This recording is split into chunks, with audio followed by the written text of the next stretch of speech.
മഹത്വം ഉണ്ടാകട്ടെ. ബഹുമാനപ്പെട്ട അച്ഛൻ, കൊച്ചമ്മ, ഇവിടെ ആയിരിക്കുന്ന ദൈവജനങ്ങളെ ഏവർക്കും ദൈവനാമത്തിൽ സ്നേഹവന്ദനം.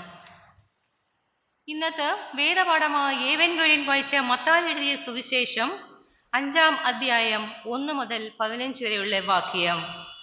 ഇതിൽ കുറിവാക്യമായി എടുത്തിരിക്കുന്നത്, നിങ്ങൾ ഭൂമിയുടെ ഉപ്പായും ലോകത്തിന്റെ വെളിച്ചവുമായി ആകണമെന്ന് ദൈവം ആഗ്രഹിക്കുന്നു. നമ്മൾ കണ്ണുകടയ്ക്കാൻ പ്രാർത്ഥിക്കാം. ഹല്ലേലൂയ. സ്തോത്രം, സ്തോത്രം, സ്തോത്രം. കർത്താവെ, ഈ ദേവാലയത്തിൽ കടന്നു വരുവാൻ തന്ന് ആയുസ്സും ആരോഗ്യ ബലത്തിനാണ് നന്ദിയോട് സ്തോത്രം ചെയ്യുന്നു. കർത്താവെ, ഞങ്ങൾ ഇടവിലുള്ള അച്ഛനെയും കൊച്ചമ്മയും കുടുംബമായിട്ട് ദൈവകരത്തിൽ ഏൽപ്പിച്ചു പ്രാർത്ഥിക്കുന്ന കർത്താവെ, ഇടവിലുള്ള എല്ലാ കുടുംബങ്ങളെയും സഭകളെയും ദൈവകരത്തിൽ സമർപ്പിച്ച് പ്രാർത്ഥിക്കുന്നപ്പാ, ഞങ്ങളോട് ക്ഷമിക്കണമേ എന്ന് പ്രാർത്ഥിക്കുന്നപ്പാ, ഞങ്ങളോട് മനസ്സിടണമേ, ഞങ്ങളോട് കരുണ കാണിക്കണമേ എന്ന് പ്രാർത്ഥിക്കുന്നപ്പാ. വചനം അവിടുത്തെ വകയാണ്, ദാനമാണ്. ദൈവത്തിന്റെ വചനം പറയുവാൻ, ഹല്ലേലൂയ, സംസാരിക്കുവാൻ എൻ്റെ നാവിനെ ബലപ്പെടുത്തണമേ. എല്ലാം യേശുവിന്റെ നാമത്തിൽ തന്നെ. ആമേൻ. മത്തായി സുവിശേഷം 5:1 വായിക്കുന്നത്, അവിടെ യേശുവും സുവിശേഷന്മാരുടെ ഒരു ഗ്രീഫ് ഫാസ്റ്റിനെ കുറിച്ചാണ് നമ്മൾ ആദ്യം പഠിക്കുന്നത്. എന്താണ്? അവൻ ജനത്തെ കണ്ടാരെ മലമേൽ കയറി അവൻ ഇരുന്ന ശേഷം ശിഷ്യന്മാർ അടുക്കൽ വന്നു. അവൻ തിരുവായി മൊഴിഞ്ഞ് അവരോട് ഉപദേശിച്ച് എന്നാൽ, ദൈവം മലയിലോട്ട് കടന്നു ചെല്ലുമ്പോൾ അവരുടെ പുറകെ അനേക ജനങ്ങൾ കൂട്ടമായി ചെല്ലുന്നു. എന്തുവാ? അവിടെ യേശുവും ശിഷ്യന്മാരുടെ ഒരു സംഭാഷണം. എന്തുവാ? ദൈവം അവരോട് പ്രാർത്ഥിക്കണം. നമ്മുടെ ജനങ്ങളോട് ഒരു മടങ്ങി വരുതൽ, ദൈവത്തിലോട് ഒരു തിരിച്ചറിവ്, ദൈവത്തോട് ഒരു മടങ്ങി വരുന്നതിനെ കുറിച്ചാണ് ഇവിടെ പറയുന്നത്. യേശു എന്നത് ആരാണ്? യേശു പാപികളെ രക്ഷിക്കു വന്ന ഒരു രക്ഷകനാണ്. യേശുവിന്റെ അർത്ഥം രക്ഷകൻ. യേശു എന്ന നാമം വഴിയും സത്യവും ജീവനും ആകുന്നു. യേശു നമ്മൾ പാപനിമിത്തം ചെയ്തു പോയ, ദൈവത്തിൽ നിന്ന് അകന്നുപോയത്, പാവത്തെ യേശുവിലേക്ക് അടുപ്പിലേക്ക് കൊണ്ടുവരുന്നതാണ് ദൈവത്തിന്റെ ഈ നൊയമ്പ് കാലങ്ങളിൽ ഒരു നോട്ടം. ഈ നൊയമ്പ് കാലങ്ങളിൽ ദൈവം നമ്മളെ എപ്രകാരം രൂപാന്തരപ്പെടുത്തണം? ഒന്നാമത്, ആത്മാർത്ഥമായി ദൈവത്തെ സ്നേഹിക്കണം. രണ്ടാമത്, സ്വന്തം പാവങ്ങളെ ദൈവനാമത്തിൽ കണ്ണുനീരോട് ഒഴുകി പ്രാർത്ഥിക്കണം. മൂന്നാമത്, കർത്താവായ ശരീരമായ സഭയെ ഏറ്റ് പ്രാർത്ഥിക്കണം. എന്നാലേ നമ്മുടെ പാവങ്ങളെ യേശുവിന്റെ തത്താൽ കഴുകി നമ്മളെ ശുദ്ധീകരിക്കുന്ന യേശുവിനെ കാണാൻ സാധിക്കും. ഒരു ശുദ്ധീകരണം കൂടാതെ ആർക്കും ദൈവരാജ്യത്തിൽ കടക്കാൻ കഴിയില്ല എന്നതാണ്. എന്നാൽ യേശു ഗലീലയ മലയിൽ ചുറ്റി അവിടെയെല്ലാം പള്ളികളിൽ ഉപദേശിക്കുകയും സുവിശേഷം പ്രസംഗിക്കുകയും മാത്രമല്ല, എന്തോ ചെയ്ത് അവിടെ രോഗികളെ സൗഖ്യമാക്കുകയും ബന്ധനം കെട്ടുകളെ നീക്കുകയും ചെയ്ത്, എന്നിട്ട് അത് മാത്രമല്ല, മരിച്ചവരെ ഉയർന്നേൽപ്പിച്ചു. അന്നേരം ജനങ്ങൾ ആശ്ചര്യപ്പെട്ട് ദൈവത്തിന്റെ വിശ്വാസത്തെ കണ്ട് യേശുവിന്റെ പുറകെ ആ മലയിൽ ചെന്ന്, യേശു മലയിൽ പോയപ്പോൾ യോശുവ ദൈവത്തിന്റെ സീനാമലയിൽ നിന്ന് 10 കൽപ്പനയെ മേടിക്കുന്നത് നമുക്ക് പുറപ്പാട് പുസ്തകത്തിൽ പഠിക്കാൻ കഴിയും. ഇവിടെ എന്താകുന്നത്? ദൈവത്തിന്റെ വചനം പറയുന്നവനെ അവനെ ഉപദ്രവിക്കുകയും കൊല്ലുകയും ചെയ്ത് ജനങ്ങൾ ഇടയാൽ നമ്മൾ ജീവിക്കുന്നത്. എന്നാൽ ദൈവം പറയുന്നത്, എന്ത് വചനം പറയുന്ന നിങ്ങൾ ഒന്നിനെ കുറിച്ചും പേടിക്കേണ്ട, എന്നാൽ നിങ്ങൾക്ക് സ്വർഗത്തിൽ പ്രതിഫലമുണ്ട് എന്ന് പറയുന്നു. ദൈവമക്കളെ, നമ്മുടെ ദൈവദാസന്മാരെ അനേകരെ അവരെ കൊല്ലുകയും ജയിലിലിട്ട് പൂട്ടുകയും ചെയ്യുന്നത് നമ്മൾ കാണുന്നുണ്ട്. നമ്മൾ അവർക്ക് വേണ്ടി പ്രാർത്ഥിക്കണം. ഈ നൊയമ്പ് കാലങ്ങളിൽ നമ്മൾ എപ്രകാരമാണ് നമ്മൾ ആവുന്നതെന്ന് ആത്മാവിലും സത്യത്തിലും ദൈവത്തെ രുചിച്ചറിയണം. ഒന്നാമത്, ഇവിടെ ഭൂമിയുടെ ഉപ്പ് എന്ന് ഊമപ്പെടുത്തത് എന്തിനാ? ഉപ്പിന്റെ കാരമില്ലെങ്കിൽ അത് ഒന്നുമില്ല. അത് വെറും നമ്മൾ പുറത്ത് കളയുന്ന നടക്കാൻ പാതയുള്ള വെറും കള്ളായി തീരും. ദൈവം അതാ നമ്മളെ ആഗ്രഹിക്കുന്നത്. നമ്മൾ എന്തോ വേണം? നന്മ കാണിക്കുവാനും കൂട്ടായ്മ കാണിക്കുവാനും ഒരിക്കലും നമ്മൾ മറന്നു പോകരുത്. ഇവിടെ ആയിരിക്കുന്ന ദൈവജീവങ്ങളെ, ദൈവഭയം ഉള്ളിൽ വന്നാൽ ദയ, കരുണ, സ്നേഹം, ക്ഷമ ഇത് എല്ലാം നമ്മുടെ ഉള്ളിൽ വരും. നന്മ തിന്മ നമ്മൾ തിരിച്ചറിയും. നമ്മൾ പ്രാർത്ഥിച്ചാൽ മാത്രം പോരാ, പ്രാർത്ഥിക്കുന്ന വ്യക്തി എപ്രകാരം ആയിരിക്കണം എന്ന് ദൈവം ചിന്തിക്കുന്നു. മറ്റവരെ സ്നേഹിക്കാനും മറ്റവരെ സഹായിക്കാനും മറ്റവരെ മനസ്സിലാക്കണം നമ്മൾ പഠിക്കണം. എന്നാലേ ആ പ്രാർത്ഥന പൂർത്തീകരണത്തിലൂടെ സമാധാനം സമർപ്പണത്തോടെ സ്വർഗരാജ്യത്തിൽ അത് എത്തത്തേ ഉള്ളൂ. പിന്നെ യേശു ആ മഴയിൽ ചെന്നപ്പം അവിടെ അനേക ജനങ്ങൾ അവിടെ കൂടി. എവിടെ നിന്നൊക്കെ വന്നെന്ന് വെച്ചാൽ യെരുസലേം, യഹൂദ, യോർദാനക്കരെ അനേക ജനങ്ങൾ യേശുവിനെ കാണാൻ വന്നത് എന്തിനാ?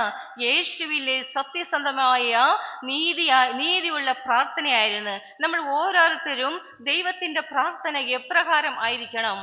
ആത്മാവിലും സത്യത്തിനുള്ള പ്രാർത്ഥന ആയിരിക്കണം. ഉപ്പ് എന്തുമാത്രം രുചി നമുക്ക് പകരുന്നു, അതിന്റെ കൂടെ ആയിരിക്കണം നമ്മുടെ പ്രാർത്ഥനയും. അതുപോലെ ലോകത്തിന്റെ വെളിച്ചത്തെയും കുറിച്ച് ഇവര് രൂപപ്പെടുത്തുന്നു. നിങ്ങൾ ലോകത്തിന്റെ വെളിച്ചമാകുന്നു, മഴമേലിരിക്കുന്നു, ഇരിക്കുന്ന പട്ടണം മറഞ്ഞിരിക്കാൻ സാധ്യമല്ല. വിളക്ക് കത്തിച്ച് പറയിൻ കീഴല്ല തണ്ടിനാണ് വയ്ക്കുന്നത്. ഇവിടെ ആയിരിക്കുന്ന ദൈവമക്കളെ, നമ്മൾ ഈ വിളക്ക് പോലെ പ്രകാശര ആയിത്തീരണം എന്നതാണ്. ഈ വെളിച്ചത്തെ കുറിച്ച് സങ്കീർത്തനങ്ങൾ പ്രകാരം പറയുന്നു. 27-ാം സങ്കീർത്തനം, ഞാൻ എൻ്റെ വെളിച്ചമും എൻ്റെ നീതിയായ രക്ഷയും ഞാൻ ആകുന്നു. നമ്മൾ കഴിഞ്ഞ കാലങ്ങളിൽ ഇവിടെ ആയിരിക്കുന്ന പ്രാർത്ഥന ജനങ്ങളെ, നമ്മൾ പ്രാർത്ഥനയിൽ ഒരുമിച്ച് ഒരുമനപ്പെട്ട് പ്രാർത്ഥിച്ച വിഷയങ്ങൾക്ക് ദൈവം മറുപടി തന്നിട്ടില്ലേ?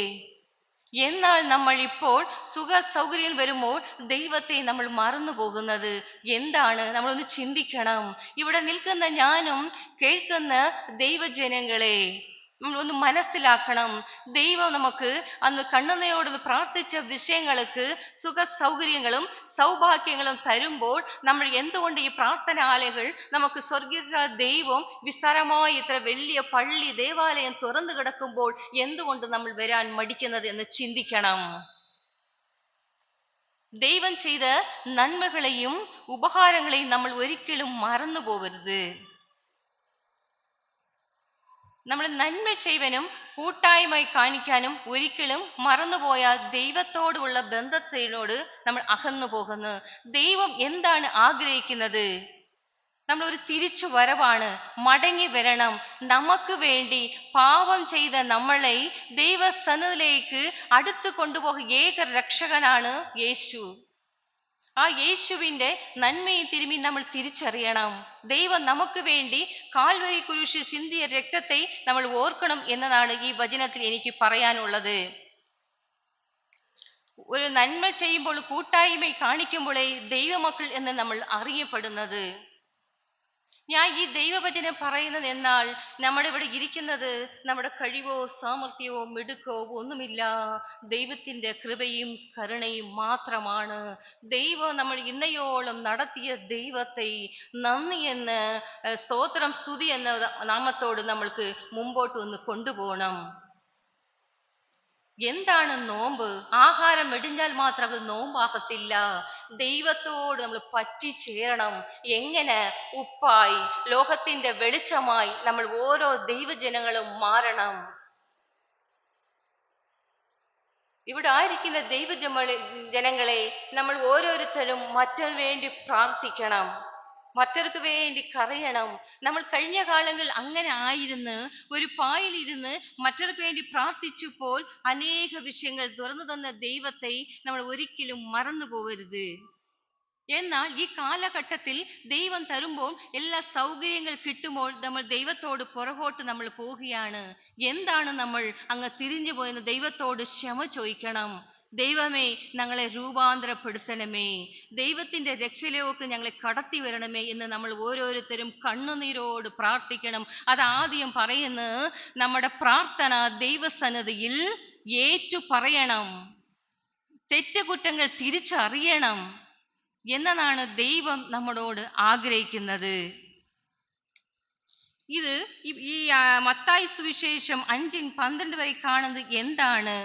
ജനം യേശു ജനത്തെ കണ്ടപ്പോൾ ജനങ്ങൾക്ക് യേശുവിനോട് എന്തോ തോന്നി. ദൈവത്തോട് ചെയ്ത അത്ഭുതങ്ങളെ കണ്ട് അതിശയിച്ചു. ദൈവത്തെ, വിശ്വാസത്തെ അവർ മുറുകെ പിടിത്ത് നീതിയുള്ള ദൈവത്തെ അവർ ആരാധിച്ചു. ഇവിടെ ആയിരിക്കുന്ന ദൈവജനങ്ങൾ ഞങ്ങളും അങ്ങനെ ആയിരിക്കണം. ദൈവത്തെ മുറുകെ പിടിക്കണം. ഏത് വിഷയമാവട്ടെ, കണ്ണുനീരൊഴിച്ച് റൂമിയിരുന്ന് മുറിയിൽ കണ്ണടച്ച് പ്രാർത്ഥിക്കുമ്പോൾ സർവശക്തനായ ദൈവൻ, ആമേൻ, സ്തോത്രം, വഴിവാലും തുറന്നു തരുന്ന ദൈവത്തെ നമുക്ക് കാണാൻ സാധിക്കും. സെഖര്യാവ് പുസ്തകത്തിൽ അധ്യായം 1:6 സെഖര്യാവ് അരുളപ്പാട് ഉണ്ടായി, എന്നാൽ നിങ്ങൾ എന്നിലേക്ക് തിരിവി, എന്നാൽ ഞാൻ നിങ്ങളിലേക്ക് തിരിയും. എന്നാൽ നിങ്ങൾ എപ്രകാരം ആയിരിക്കണം? ദുഷ്ടപ്രവർത്തികളെയും ദുർമാർഗങ്ങളെയും വിട്ട് അകലുവീൻ, എന്നാലേ ഞാൻ നിങ്ങൾ അടുക്കളയിലേക്ക് വരുമെന്ന് യേശുക്രിസ്തു നമ്മുടെ അടുത്ത് ഓരോ ജനങ്ങളോട് ആവശ്യപ്പെടുന്നു. ഈ നൊയമ്പ് കാലഘട്ടങ്ങളിൽ നമ്മൾ ദൈവത്തോട് പറ്റിച്ചേരാൻ നോക്കണം. നമ്മൾ അയൽക്കാരെ സ്നേഹിക്കണം, കൂട്ടി വരുത്തണം, കൂട്ടായ്മ കാണിക്കണം. നിന്നെ സ്നേഹിക്കുന്നപ്പോൾ നിന്നെ അയൽക്കാരനെ സ്നേഹിക്കാൻ പഠിക്കണം. അതാണ് നമ്മുടെ ഒരു ക്രിസ്ത്യാനി എന്ന് പറയുന്നതിൽ അർത്ഥമുള്ളത്. ദൈവം പറയുന്നു, പ്രാർത്ഥനയാലും ഉപവാസത്താലും നിന്റെ അന്യജാതി ഒന്നും വിട്ടു മാറത്തില്ല. എന്നാൽ പ്രാർത്ഥിക്കുന്ന വ്യക്തി എപ്രകാരം ആകണമെന്ന് ദൈവം നിശ്ചയിക്കുന്നു. ദൈവഭയം ഉള്ളിൽ വന്നാൽ നമ്മൾ നന്മ തിന്മ തിരിച്ചറിയും, വിടേണ്ടിയ വിടും, യേശുവിന്റെ കാൽവരി ക്രൂശി രക്തത്തിൽ യാത്ര ചെയ്യും. ഇവിടെ ആയിരിക്കുന്ന ദൈവജനങ്ങളെ, ഓരോരുവൻ മറ്റൊരു വേണ്ടി പ്രാർത്ഥിപ്പീൻ, പ്രാർത്ഥനയിൽ ഉറ്റരിപ്പീൻ. എന്നാൽ നിങ്ങൾക്ക് ദൈവം സകലവും സമാധാനവും സന്തോഷവും സമർപ്പണമായി തരുമെന്നത് ഈ വചനത്തിലൂടെ നമുക്ക് മനസ്സിലാക്കാൻ കഴിയും. ഭൂമിയുടെ ഉപ്പായും ലോകത്തിന്റെ വെളിച്ചമായും ദൈവം നമ്മളെ രൂപാന്തരപ്പെടുത്തുന്നു. ഒരു ഉപ്പ്, നമ്മുടെ മേശപ്പുറത്ത് ഉപ്പ് നമ്മൾ അതിനെ ഉപയോഗിക്കുന്നത്. ഉപ്പിന്റെ രസം ഇല്ലെങ്കിൽ അവിടെ ഒന്നുമില്ല. നമ്മുടെ ആഹാരം വേണ്ടാതെ കുപ്പയിൽ ആയി പോകും. അതുമാതിരി നമ്മൾ ദൈവിക ചിന്തകളിൽ അല്ലാതെ ആകരുത് എന്നാണ് ദൈവം നമ്മളോട് ആവശ്യപ്പെടുന്നത്. വെളിച്ചം അതുമാതിരിയാണ്. നമ്മൾ കറണ്ട് പോയാൽ 1 സെക്കൻഡ് പോലും വീട്ടിലിരിക്കത്തില്ല. ഉടനെ തുറന്നു നോക്കും. എന്തോ ചെയ്യും? അപ്പുറത്തെ വീട്ടിൽ ഉണ്ടോ ഇല്ലയോ നോക്കും. അവിടെ ഇല്ലെങ്കിൽ നമുക്ക് സന്തോഷം. പക്ഷെ അങ്ങനെ ആയി പോകരുത് നമ്മൾ ക്രിസ്ത്യാനി എന്നാണ് ദൈവം നമ്മളെ അറിയിക്കുന്നത്. അങ്ങനെ കൂട്ടായ്മ അങ്ങനെ ആകി പോകരുത്. മറ്റവർക്ക് വേണ്ടി പ്രാർത്ഥിക്കാനും സ്നേഹിക്കുവാനും സഹിക്കുവാനുമുള്ള കൃപ, സന്തോഷം, സമാധാനം നമുക്ക് ആവശ്യമായ എല്ലാം ദൈവം തരും. എന്താണ് നമ്മൾ ഈ ഉപ്പും വെളിച്ചമായി ദൈവം നമ്മളെ ബന്ധപ്പെടുത്തുന്നത് എന്ന് വെച്ചാൽ, വിളക്ക് ഇല്ലെങ്കിൽ വിളക്ക് മേളിൽ പ്രകാശമായി തീരണം. ഇതാണ് ദൈവം ആഗ്രഹിക്കുന്നത്. ഞാൻ ഇവിടെ നിൽക്കുന്നത് എൻ്റെ കൃപയോ കരുണയോ കഴിവോ ഒന്നുമല്ല. തമിഴ്നാട്ടിൽ ജനിച്ചാലും പഠിച്ചു വളർന്ന് തമിഴ്നാട്ടിലാ, ജനിച്ചത് കേരളത്തിനാ. ദൈവം എനിക്ക് ചെന്ന നന്മകൾ, അനുഗ്രഹങ്ങളെ ഓർത്ത് 2 വാക്ക് പറഞ്ഞില്ലെങ്കിൽ ദൈവനാമത്തിന് ഞാൻ നന്ദിയുള്ളായിട്ട് ഇല്ല എന്ന ഒരു ഈ ജീവനുള്ള വേദപുസ്തകത്തെ ആര് എടുത്തിട്ടുണ്ടോ അവർ ഒരു നന്മയ്ക്കും കുറവില്ല. ദൈവനാമത്തെ എടുക്കുന്നവരെ ദുഷിക്കുകയോ പഴിക്കുകയോ ചെയ്താൽ നമ്മളെ ഉയർത്തുന്ന ദൈവം ഇവിടെ ഉണ്ട് എന്നത് അത് സത്യമായ കാര്യമാ. അത് യേശു പറയുന്നു, ഞാൻ സത്യവും വഴിയും ജീവനും ആകുന്നു. പാപത്തെ വെറുത്ത യേശു പാപിയായ നമ്മളെ സ്നേഹിക്കുന്നു. നമ്മൾ ഒരിക്കലും മറന്നു പോകരുത്. യേശു എന്താ ഭൂമിയിൽ വന്നത്? പാപികളെ രക്ഷിക്കാനായി. നമ്മൾ ചെയ്ത പാപങ്ങളെ യേശുവിൻ രക്തത്താൽ കഴുകി ശുദ്ധീകരിക്കാനായി നമ്മൾ ഈ ഉലകിൽ യേശു വന്നത്. ആത്മാർത്ഥവും സത്യസന്ധവുമായി ഇരിക്കണം. യേശുവിൻ്റെ കൂടെ യാത്ര ചെയ്യണം എന്നത് നമ്മുടെ പാപങ്ങൾ, വേദന പ്രയാസങ്ങൾ ഉണ്ടെങ്കിൽ നമ്മുടെ வாழ்க்கைയിലുള്ള എല്ലാ പ്രശ്നങ്ങളും ദൈവം വ്യക്തമാക്കി തരും എന്നത് യാതൊരു സംശയമില്ല.